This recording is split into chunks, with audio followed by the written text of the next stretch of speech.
Presiden Joko Widodo menepati janjinya untuk memberikan bonus kepada atlet Asian Games. Ya, bonus langsung diserahkan di Istana Negara sekaligus buku tabungan. Eko Frimandani akan melaporkan informasi selengkapnya untuk Anda dari Istana Negara. Ya, Eko, bisa Anda paparkan seperti apa suasana pembagian bonus bagi atlet berprestasi Asian Games Jakarta Palembang?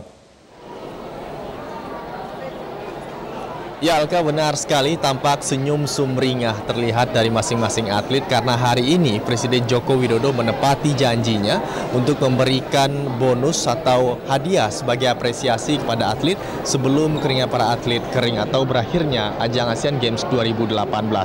Tepat di Istana Negara ini, perwakilan atlet yang mendapatkan medali emas, perak dan juga perunggu didatangkan di Istana Negara, kembali diserahkan langsung hadiah atau apresiasi kepada para atlet.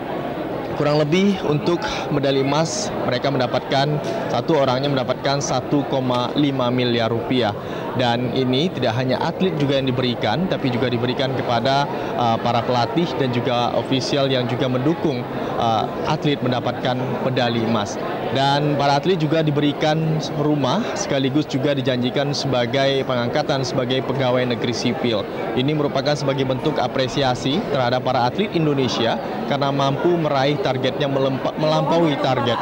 Memang Indonesia sendiri ditargetkan akan mendapatkan medali emas hanya 16 medali emas. Namun dalam kenyataannya dalam Asian Games 2018 ini Indonesia mampu meraih 31 medali emas. Eko, apa pesan yang disampaikan oleh Presiden Joko Widodo kepada para pahlawan olahraga ini? Dimulai dari peraih medali emas. Ya, Presiden Joko Widodo menyatakan ucapan terima kasihnya berkali-kali kepada mereka para pahlawan olahraga ini. Karena berkat jasa-jasa mereka, bendera Indonesia berhasil dinaikkan berkali-kali. Begitu juga lagu Indonesia berkumandang di sejumlah negara peserta Asian Games lainnya. Dan untuk itu Presiden menginginkan kepada para pejuang dan juga peraih medali emas ini berharap untuk selalu terus berlatih dan juga bisa meningkatkan kemampuannya. Karena Presiden Joko Widodo bertekad Indonesia diyakini atau bersedia untuk menjadi tuan rumah Olimpiade pada tahun 2032 mendatang. Dan untuk itu para atlet dan juga para ofisial dan juga pelatih diharapkan terus mampu bekerja keras dan juga bekerja sama agar bisa meningkatkan prestasinya di bidang olahraga. Sekaligus juga Presiden Joko Widodo juga menjawab sejumlah kritikan, sejumlah orang yang menganggap pesimis terhadap Indonesia mampu meraih atau melewati 16 medali emas. Capaian 31 medali emas ini adalah salah satu upaya yang dikerahkan oleh para atlet dan menyatakan jika atlet Indonesia mampu menjawab rasa pesimis tersebut. Dan berikut pernyataan Presiden Joko Widodo saat memberikan hadiah kepada para atlet. Kita menargetkan 16 emas. Banyak yang saksi, banyak yang pesimis.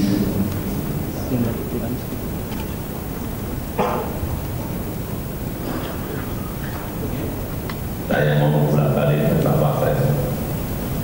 Angka ini benar tidak sih 16? Pak Wapres saya tampung lagi. Kita ini ya optimis boleh, tapi kan juga harus realistis hitungannya, kalkulasinya. Baru 16, 4 bulan sebelumnya ada yang nambah lagi 4, bisa tambah 4. Saya 16 dengan Pak Wapres, kalkulasi aja masih deg-degan, ada yang nambah 4 lagi. Benar tidak sih? Tapi hari ini bukti itu betul-betul nyata dan ada. Ya.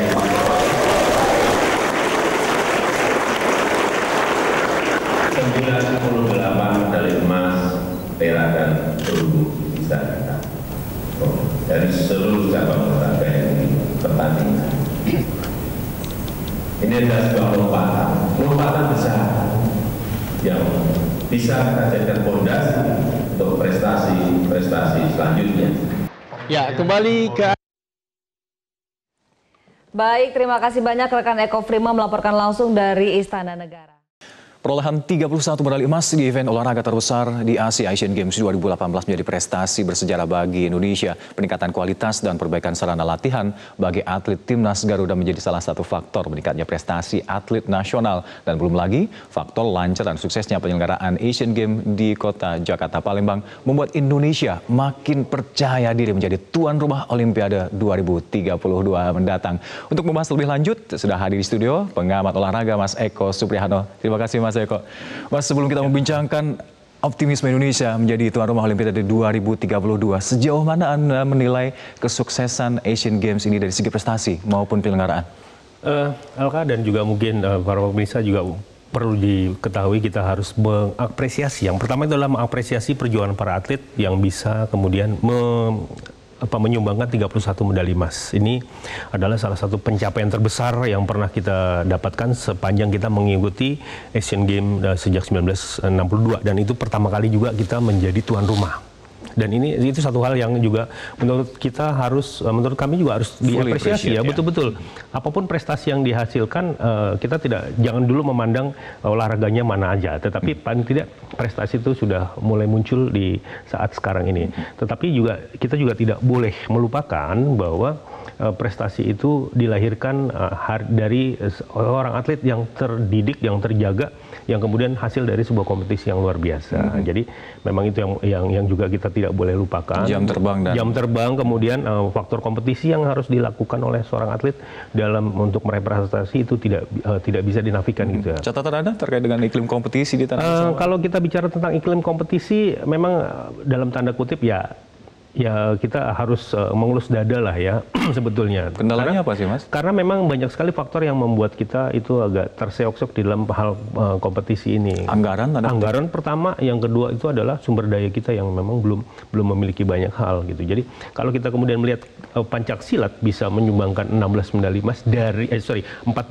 dari 16 nomor pertandingan, ini juga sungguh luar biasa. Tetapi di sini tantangan yang terbesar adalah bagaimana kemudian menjaga ritme itu tetap sampai nanti bisa berjalan ya. Terlebih lagi untuk berbicara di level Olimpiade. Betul. Karena cabur-cabur tertentu saja yang dipertanyakan. Karena gini, bisa saja pencaksilat itu akan menjadi ladang emas lagi di Olimpiade seandainya kita memang digolkan menjadi tuan rumah ya 2032 nanti. Tetapi yang harus diperhatikan adalah bagaimana caranya mengembangkan pencaksilat itu bisa merata ke banyak negara. Jangan sampai nanti negara-negara yang ada di berbagai belahan dunia berpikir ini kan olahraga asli Indonesia. Kami dapat apa nanti itu dengan melihat hasil yang ada di Asian Games. Jadi artinya tim pencaksilat itu kan menyapu bersih. Di sisi lain ini adalah hal yang menggembirakan karena disitulah letak bahwa kita ternyata mampu dengan hasil yang luar biasa. Tapi di sisi lain kita juga perlu mengecek cabur-cabur lain, khususnya cabur Olimpiade. Iya, sisi lain kita juga jangan lupa ada Olympic sport. Olympic sport di sini yang memang harus betul-betul juga kita perhatikan. Dan disinilah pentingnya cetak biru dari pemerintah, terutama Kementerian Pemuda dan Olahraga. Pusat-pusat olahraga. Iya, karena kebijakan nasional itu kan ada di tangan Kementerian Pemuda dan Olahraga. Kebijakan olahraga maksud saya.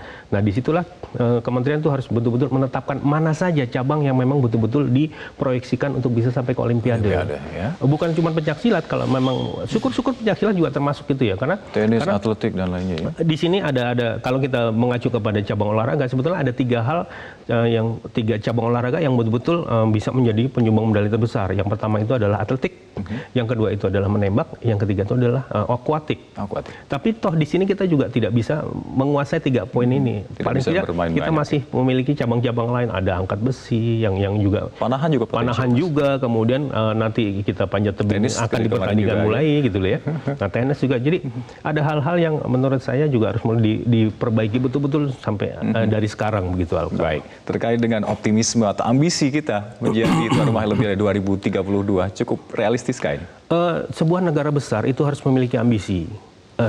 Kalau nggak punya ambisi ya ibarat orang dia tidak punya cita-cita gitu. Jadi saya pikir realistis saja lah kalau misalnya kita memang menjadi tuan rumah Olimpiade, karena kita sudah sukses menyelenggarakan Asian Games dan itu dipuji oleh Ketua IOC. Ini kesuksesan ini bisa menjadi benchmark bisa menjadi satu batu loncatan untuk menuju tuan rumah Olimpiade. Tentu saja dengan berbagai catatan, tiketing dan lain-lainnya. Banyak sekali memang harus diperbaiki. Kita juga melihat bagaimana kemudian penyelenggaraan, walaupun terbilang sukses, toh tetap ada pernik-pernik yang juga harus kita akui bahwa itu sedikit mengganggu, tapi secara keseluruhan